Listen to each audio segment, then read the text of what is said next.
Hello guys, good afternoon sa atin. Ito na naman tayo sa may part ng K-Hall. Ayan po.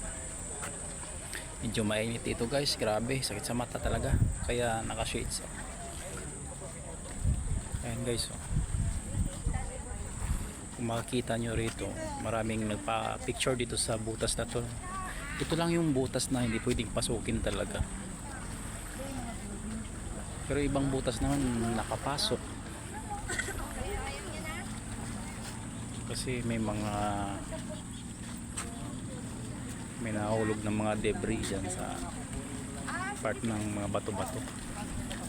Yan guys, so, may mga parasail din dito, mga sailing boat. Saka may nag-island hopping. Yan guys. Ano?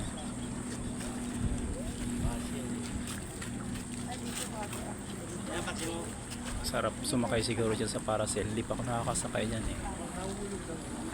Ayan guys, ito yung K-Hall na yung tawag nila, yung rock formation.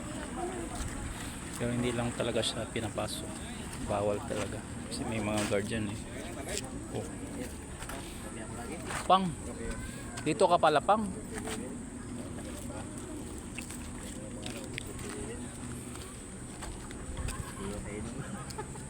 Pang, anong masasabi mo sa butas ng K-Hall?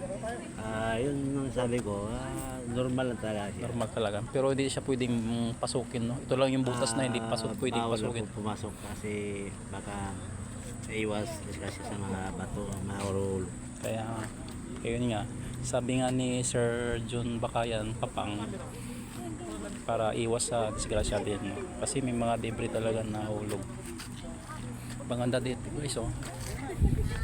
Ayun, may kumukuha pa ng mga picture. Pasyal kita dito sa Boracay. Ito lang yan sa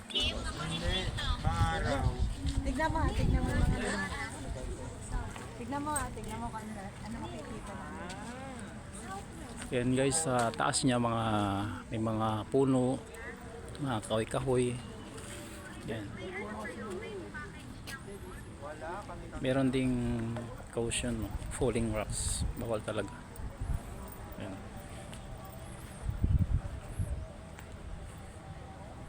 Saka may ano siya, may tali na nakaharang.